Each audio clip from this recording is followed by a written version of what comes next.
በህይወታችን ውስጥ ልማዶች እንዴት እንደሚፈጠሩ ለማጥናት ልማዶች ምንድናቸው?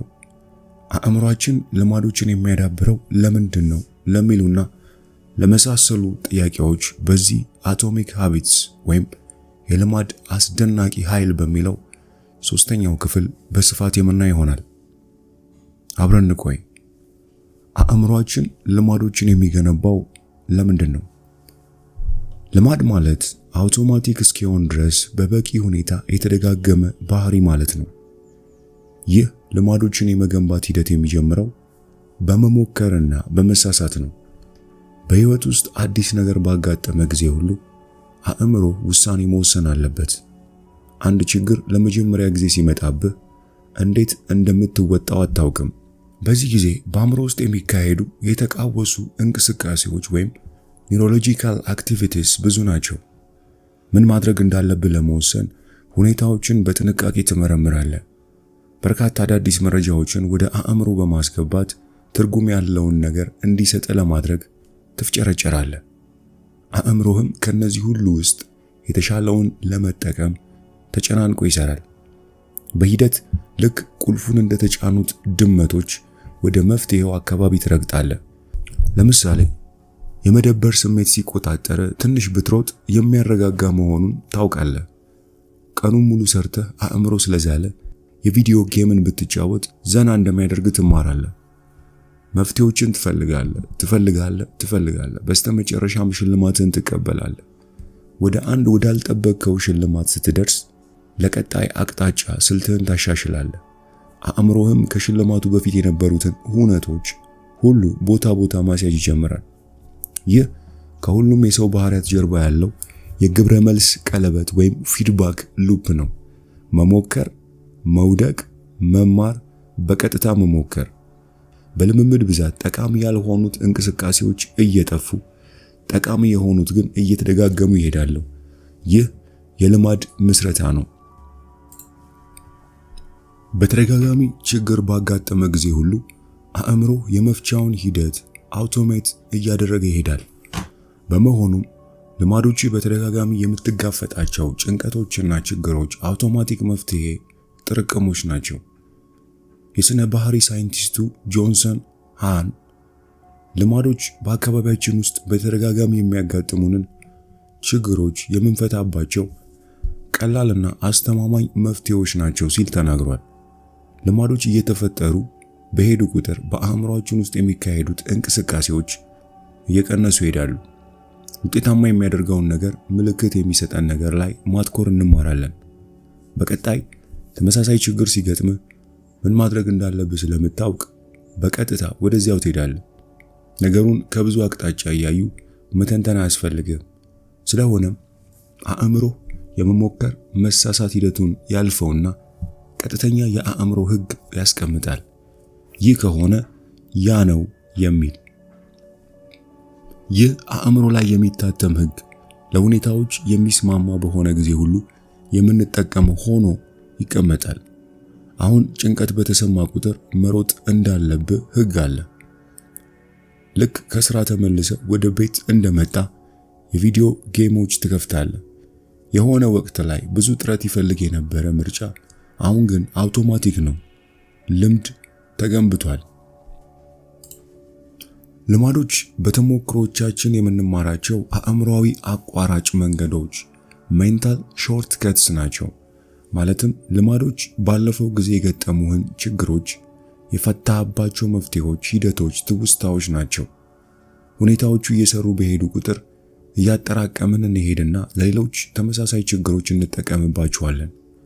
አእምሯችን እነዚህን ያለፉ ሂደቶች የሚያስታውስበት ዋነኛው ምክንያት ወደፊት ለሚመጡ ችግሮች የተሻሉ መፍትሄ የሚሆኑ ነገሮችን ለመገመት ነው።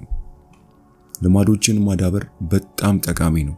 ምክንያቱም አእምሮ የአንጎል የጠርሙስ አንገት ነውና በአንድ ጊዜ ትኩረት መስጠት የሚችለው ለአንድ ችግር ወይም ለአንድ ጉዳይ ብቻ ነው። በዚህም የተነሳ አእምሮ ሁል ጊዜ በጣም አስፈላጊውን ነገርን ለመስራት እንደተጠመደ ነው። የሚችል በሆነ ጊዜ ሁሉ ንቁ አእምሯችን ነገሮችን ንቁ ወዳልሆነው የአእምሯችን ክፍል በመላክ አውቶማቲክ በሆነ ሁኔታ ማለትም አውቶማቲካሊ እንዲሰራ ማድረግን ይወዳል። ልማዶች ሲመሰረቱ የሚሆነው ነገር ይህ ነው። ልማዶች መጨናነቅን በመቀነስ የአእምሮን አቅም ከፍ ያለ እንዲሆን ያደርጋሉ። በዚህም አእምሮአችን ለሌላ ነገር ትኩረት እንዲሰጥ ነፃነት ይሰጡታል። ልማዶች አእምሮን ነፃ በማድረግ የሚሰጡት ጥቅም እንዳለ ሆኖ አንዳንድ ሰዎች ግን ጠቃሚነታቸውን ይጠይቃል። ሐሳባቸው ልማዶች ህይወትን ለዛ ቢስ አያደርጉም የሚል ነው። እኔ በማልወደው የህይወት መንገድ ውስጥ ራሴን ማስቀመጥ አልፈልግም እና እንደዚህ አይነት ድግግሞች የህይወትን አዲስነትና ነዛሪነት አያጠፉም? ጥያቄያቸው ይህ ነው። ምላሹ ግን በፍጹም። እንደዚህ አይነት ጥያቄዎች የተሳሳተ ክፍፍሎች ያመጣሉ። ልማዶችን በመገንባትና ነፃነትን በመላበስ መካከል የመምረጥ ግዴታ እንዲኖርብህ ያደርጋሉ። በእውነታው ግን ሁለቱም አብረው ተስማምተው መሄድ የሚችሉ ነገሮች ናቸው። ልማዶች ነፃነትን አይገድቡም፣ የተፈጠሩትም እነሱኑ ናቸው። እንዲያውም ልማዶችን በወጉ ያልገሩ ሰዎች የሚኖራቸው ነፃነት ውስን ነው። ጥሩ የፋይናንስ ነክ ልማዶች ከሌሉ ህይወት ትግል ትሆንብሃለች። ጥሩ የጤና ልማዶች ከሌሉ ነፃ ሆነ መኖር አትችልም። ያለ ጥሩ ትምህርት ነክ ልማዶች ሁልጊዜም ከኋላ ትሆናለህ። ሁልጊዜም ጥቃቅን ነገሮች ላይ እንድትወስን የምትገደድ ከሆነ ለነፃነት የሚኖር ጊዜ ጥቂት ይሆናል። ለማሰብና ለፈጠራ የሚሆን የአእምሮ ስፍራ መፍጠር የምትችለው አንዳንድ የህይወትን መሰረታዊ ነገሮች ቀላል በማድረግ ነው። ከዚህ በተቃራኒ ልማዶችን በተገቢ ሁኔታ ካዳበርክና ችግሮችን በዚያ መንገድ መፍታት ከቻልክ አእምሮ በቀጣይ የሚመጡትን አዳዲስ ችግሮች ለመጋፈጥ ነፃ ይሆናል። ዛሬ ላይ ልማዶችን መገንባት ወደፊት ማድረግ የምታስበውን በስፋት እንድታደርግ ይረዳሃል።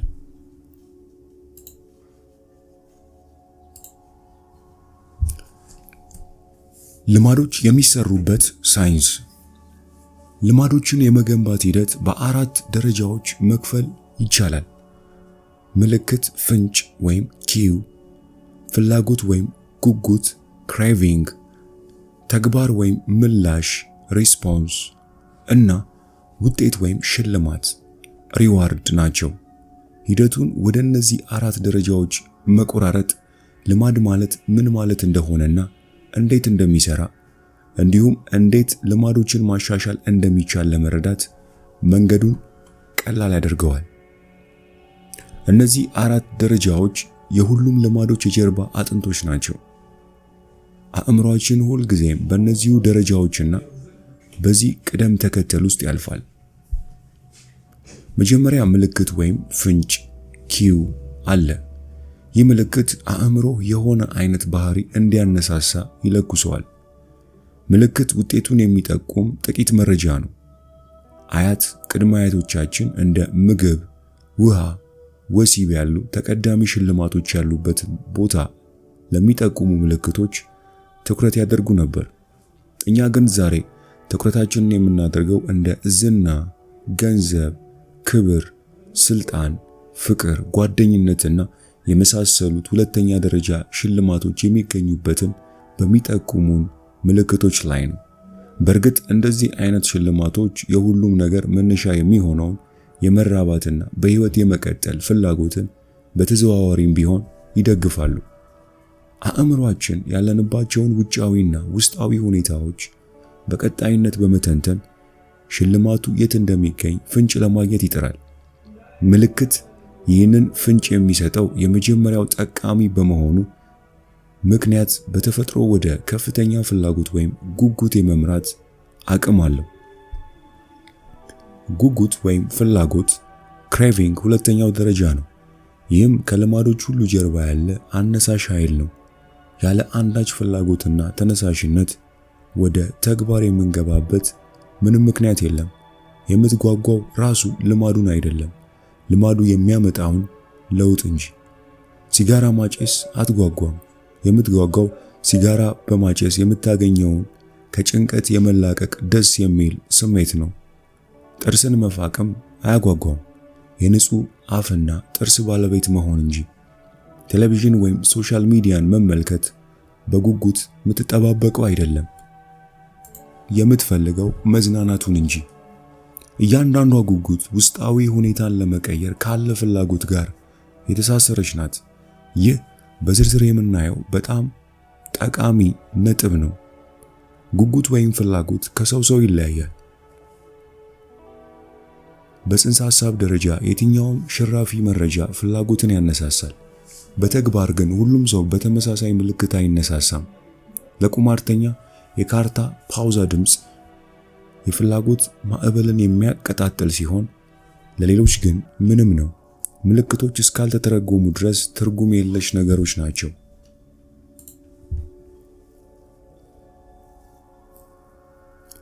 ምልክቶችን ወደ ፍላጎት የሚያሸጋግራቸው የተመልካቹ ስሜቶች፣ አስተሳሰቦችና ሁኔታዎች ናቸው። ሶስተኛው ደረጃ ተግባር ወይም ምላሽ ሪስፖንስ ነው። ተግባር ባለቤቱ የሚያደርጋቸው ተጨባጭ ልማዶች ናቸው። እንደ የአየር ሁኔታ የተግባር ወይም የሐሳብ መልክ ሊኖራቸው ይችላል። ተግባር የመኖሩ ጉዳይ የሚወሰነው በተነሳሳህበት መጠንና ከባህሪው ጋር በሚኖር የፍትጊያ መጠን ነው። አንድ ተግባር አንተ ማድረግ ከምትችለው በላይ የሆነ የአካልና የአእምሮ ጥረት የሚጠይቅ ከሆነ ትተዋዋለህ። ሌላው ግብረ መልስ ወይም ተግባር የሚወሰንበት ነገር ችሎታህ ነው። ቀላል ይመስላል። ልማዱ የሚመጣው ግን የሚፈለገውን ነገር ማድረግ የምትችል ከሆነ ብቻ ነው። የቅርጫት ኳስ ተጫዋች መሆን ብትፈልግ በበቂ ሁኔታ መዝለል የማትችል ከሆነ እድለኛ አይደለህም። በስተመጨረሻም የተግባር ግብረ መልሱ ውጤት ወይም ሽልማት ሪዋርድ ያመጣል። ሽልማቶች የየትኛዎቹም ልማዶች የመጨረሻ ግቦች ናቸው። ምልክቶች ሽልማቶችን ስለማየት፣ ጉጉት ሽልማቱን ስለመፈለግ ሲሆኑ፣ ተግባራዊ ግብረ መልስ ግን ሽልማቱን ስለመውሰድ ነው። ሽልማቶችን የምናሳድድበት ሁለት ጥቅሞች ስላሏቸው ነው። አንደኛ ያኮሩናል፣ ሁለተኛ ያስተምሩናል። የሽልማት የመጀመሪያው ጥቅም ጉጉታችንን ማርካት ነው። አዎ፣ ሽልማቶች በራሳቸው ጥቅም ይሰጣሉ። ምግብና ውሃ በህይወት ለመኖር የሚያስፈልጉን ኃይል ይሰጡሃል። ማስታወቂያ መስራት የተሻለ ክብርና ገንዘብ ያመጣል። የአካል ቅርጽህን መጠበቅ ጤናህን ያስተካክላል። ከሁሉም ቀድሞ የሚመጣው ጥቅም ግን ሽልማት የመብላት ወይም የማሸነፍ ፍላጎትህን ወይም ጉጉትህን ማርካት ነው። ለቅጽበቱም ቢሆን በጉጉት ከመቃጠል የመጣውን እርካታ ይሰጣል። ሁለተኛ፣ ሽልማቶች ለወደፊት የትኞቹን ተግባራት ማስታወስ እንደሚጠቅመን ያስተምሩናል። አእምሯችን ሽልማት አነፍናፊ ነው።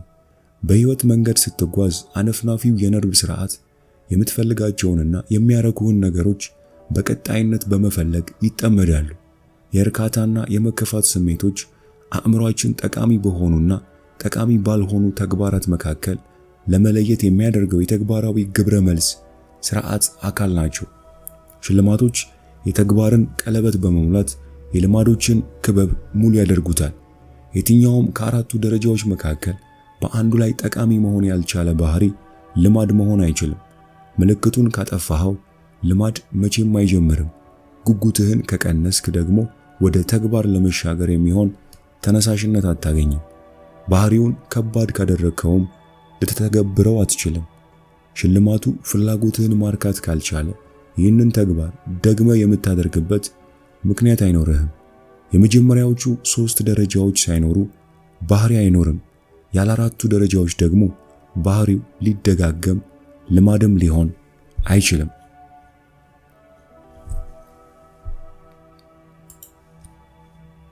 ይህንን ሐሳብ ስናጠቃልለው ምልክት ጉጉትን ያስነሳል፣ ጉጉት ተግባርን ያነሳሳል፣ ተግባርም ሽልማትን ያመጣል። እነዚህ 4 ደረጃዎች በጋራ ኒውሮሎጂካል የግብረ መልስ ቀለበትን ይፈጥራሉ። ምልክት፣ ጉጉት፣ ተግባር፣ ሽልማት። ምልክት፣ ጉጉት፣ ተግባር፣ ሽልማት። በስተመጨረሻም ይህ አውቶማቲክ ባህሪን ይፈጥራል። ይህ ክበብ የልማድ ቀለበት ሃቢት ሉፕ ይባላል። ይህ የአራቱ ደረጃዎች ሂደት በድንገት የሚከሰት ነገር አይደለም። በእያንዳንዷ የህይወት ቅጽበት ውስጥ የሚሰራና ንቁ የሆነ ማለቂያ የሌለው ቀለበት ነው። አሁን በዚች ቅጽበትም እንኳን አእምሯችን ሁልጊዜም አካባቢውን ይቃኛል። በቀጣይ ምን ሊሆን እንደሚችል ይመረምራል። ከውጤቶቹ ለመማር ይጥራል። ይህ ሂደት በሙሉ የሚያልቀው በሽርፍራፊ ሰከንዶች ውስጥ ነው። ካለፈው ቅጽበት ውስጥ ምን እንደታሸገ ሳናውቅ እንኳን ደጋግመን እናደርገዋለን። እነዚህን 4 ደረጃዎች በሁለት ዙሮች ምዕራፎች መክፈል እንችላለን። የችግር ምዕራፍና የመፍትሄ ምዕራፍ ብለን። የችግር ምዕራፍ ምልክትንና ጉጉትን ይይዛል። ይህም የሆነ ነገር መቀየር እንዳለበት የምታውቅበት ደረጃ ነው። የመፍትሄ ምዕራፍ ደግሞ ተግባራዊ ግብረ መልስንና ሽልማትን ይይዛል። ይህ ደግሞ አስፈላጊውን እርምጃ ወስደ ፍላጎትን የምታሳካበት ምዕራፍ ነው። ሁሉም ባህሪያት የሚመሩት ችግርን በመፍታት ፍላጎት ነው። አንዳንድ ጊዜ ችግሩ ያየነውንና መሆን የምንፈልገው ጥሩ ነገር ሊሆን ይችላል። በየትም ይሁን በየት የየትኛውም ልማድ ጥቅም የሚያጋጥምህን ችግር መፍታት ነው። በቀጣይ ገጽ ባለው ሰንጠረዥ ይህ ሐሳብ በተግባራዊ ሕይወትህ ውስጥ ምን እንደሚመስል እናያለን። ወደ ጨለማ ክፍል ውስጥ ስትገባ ማብሪያ ማጥፊያ የምትነካበትን ሁኔታ አስብ። ይህንን ተግባር በጣም ብዙ ጊዜ ያደረግነው በመሆኑ ምክንያቱ ሐሳቡ የሚመጣል ምንም ሳታስብበት ነው። በዚህ ሂደት 4ቱንም ደረጃዎች የምትጨርሰው ከ1 ሰከንድ ባነሰ ጊዜ ውስጥ ነው። ወደ ተግባር የመሄድ ፍላጎቱ የሚመጣል ያለማሰብ ጭምር ነውና። በወጣትነት ዘመናችን ላይ ስንሆን ሕይወታችንን እየመሩ ያሉትን ልማዶች ብዙም አናያቸውም። ሁልጊዜም ጠዋት በመጀመሪያ የምናስበው ከተመሳሳይ የአንደኛውን እግራችንን ጫማ መሆኑን ዞር ብለን አናይም። ሁልጊዜም ከስራ ስንመጣ የሚመቸንን ልብስ መቀየራችንን ልብ አንልም። ከብዙ 10 ዓመታት የአእምሮ ቀረጻ በኋላ እነዚህን የአስተሳሰብና የአተገባበር ሂደቶች ስንከተል እንገኛለን። የባህሪ ለውጥ 4ቱ ህጎች። በቀጣዮቹ ምዕራፍ እነዚህን ከላይ ያየናቸውን 4ቱ ደረጃዎች በየቀኑ የምናደርጋቸው ነገሮች ላይ ሁሉ እንዴት ተጽዕኖ እንደሚያሳድሩ ደጋግመን እናያለን። ይህንን ከማየታችን በፊት እነዚህን 4 ደረጃዎች ወደ ተግባራዊ ነገሮች በማሸጋገር መልካም ልማዶችን ለማዳበር፣ መጥፎ ልማዶችን ደግሞ ለመተው ሊጠቅሙን ወደሚችሉት ሁኔታ ማምጣት እንችላለን። ይህንን ነገር እኔ የባህሪ ለውጥ 4ቱ ህጎች እለዋለሁ። ህጉም መልካም ልማዶችን ለመገንባት፣ መጥፎ ልማዶችን ደግሞ ለመስበር የሚረዱ ቀላል የሆኑ መመሪያዎችን ያስቀምጣል። እያንዳንዳቸውን ህጎች የሰውን ባህሪ እንደሚለውጡ ቁልፎች መውሰድ ትችላለህ። ቁልፎቻችን በተገቢውና በምቹ ቦታ ላይ ሲሆኑ ልማዶችን ማዳበር አድካሚ አይሆንም። በተሳሳተ ቦታ ላይ ከሆኑ ደግሞ በተቃራኒው ልማዶችን ማዳበር ከባድ፣ ምናልባትም የማይቻል ሊሆን ይችላል። ጥሩ ልማዶች እንዴት እናዳብር? የመጀመሪያው ህግ ምልክት፣ ግልጽ፣ ኦብጀክቲቭ ማድረግ። ሁለተኛው ህግ ፍላጎት፣ ሳቢ፣ አትራክቲቭ ማድረግ። ሶስተኛው ህግ ተግባር፣ ቀላል ወይም ኢዚ ማድረግ። አራተኛው ህግ ውጤት፣ አርኪ ወይም ሳቲስፋይንግ ማድረግ። መጥፎ ልማዶችን ለማዳበር ደግሞ ህጎቹን ገልብጠን መጠቀም ነው። መጥፎ ልማዶችን እንዴት እናስወግድ? የመጀመሪያው ህግ ተገላቢጦሽ ወይም ምልክት፣ የማይታይ ኢንቪዚብል ማድረግ። የሁለተኛው ህግ ተገላቢጦሽ፣ የማይስብ ወይም አንአትራክቲቭ ማድረግ። ሶስተኛው ህግ ተገላቢጦሽ ተግባር ወይም ከባድ ዲፊከልት ማድረግ። አራተኛው ህግ ተገላቢጦሽ ውጤት ወይም የማያረካ አንሳቲስፋይንግ ማድረግ። እነዚህ 4 ህጎች የትኛውንም የሰው ባህሪ ለመቀየር የሚያስችሉ ብቸኞቹ መንገዶች ናቸው ማለት ኃላፊነት የጎደለው ስራ ነው። እኔ ግን እንደዚህ አምናለሁ። ብዙም ሳይቆይ እንደምታየው እነዚህ 4ቱ የባህሪ ለውጥ ህጎች በሁሉም ዘርፎች በሚባል ደረጃ ተፈጻሚ መሆን ይችላሉ። በፖለቲካው ዘርፍ፣ በስፖርቱ ዘርፍ፣ በጥበብ፣ በሕክምና፣ በስራ መስክ ወዘተ። ያጋጠመህ ችግር ምንም ይሁን ምን እነዚህ ህጎች መጠቀም ትችላለህ። ለእያንዳንዱ ልማድ የተለያየ ስልት መቅረጽም አስፈላጊ አይደለም። ባህሪን መቀየር በፈለክ ጊዜ ሁሉ ራስህን እንዲህ ብለህ መጠየቅ ትችላለህ። አንደኛ፣ እንዴት ግልጽ ላደርገው እችላለሁ? ሁለተኛ፣ እንዴት ማራኪ ላደርገው እችላለሁ? ሶስተኛ፣ እንዴት ቀላል ላደርገው እችላለሁ? አራተኛ፣ እንዴት አርኪ ላደርገው እችላለሁ? አደርጋለሁ ያልኩትን ነገር ሳላደርግ የምቀረው ለምንድን ነው የሚለውን ሐሳብ አስበው የምታውቅ ከሆነ የጥያቄህን መልስ የምታገኘው በአራቶቹ ህጎች ውስጥ የሆነ ቦታ ነው። ጥሩ ልማድን የመቅረጽ መጥፎ ልማድን ደግሞ የማስወገድ ቁልፍ እነዚህን መሰረታዊ ህጎች መረዳትና ላንተ በሚሆን መንገድ መጠቀም ነው። የሰውን ተፈጥሮ ያላነበበ የትኛውም ግብ መክሸፉ የማይቀር ነውና ልማዶች የሚቀረጹት በህይወት ውስጥ ባሉ ስርዓቶች ነው። በቀጣዮቹ ምዕራፎች እያንዳንዳቸውን ህጎች በተናጠል እንመለከታለን። የዛሬውን ክፍል 3 ማጠቃለያ። ልማድ አውቶማቲክ እስኪሆን ድረስ በበቂ ሁኔታ የተደጋገመ ባህሪ ነው። የልማድ የመጨረሻው ጥቅም በተቻለ መጠን በትንሽ ኃይልና ድካም የህይወት ውስጥ ችግሮችን መፍታት ነው። የትኛውም ልማድ ምልክት፣ ፍላጎት፣ ተግባርና ውጤት የሚባሉ ደረጃዎችን ወደ ሚይዝ የግብረ መልስ ቀለበት መሸንሸን ይችላል። አራቱ የባህሪ ህጎች የምንላቸው የተሻለ ባህሪን ለመገንባት የምንጠቀምባቸው ቀላል መመሪያዎች ናቸው። እነዚህ ህጎችም ግልጽ ማድረግ፣ ሳቢ ማድረግ፣ ቀላል ማድረግና አስደሳች ወይም አርኪ ማድረግ ናቸው። የዛሬው የልማድ አስደናቂ ኃይል ክፍል 3 ይህን ይመስል ነበር። ቀደም ያሉትን ክፍል 1 እና 2 እንድታዩ እጋብዛችኋለሁ። ይህንን መጽሐፍ ሙሉውን በአማርኛ የምትፈልጉ ብቻ ከታች ባለው የቴሌግራም ሊንክ አድራሻ ልትጽፉልን ትችላላችሁ። ነገ በተመሳሳይ ሰዓት ክፍል 4 የሚለቀቅ ይሆናል።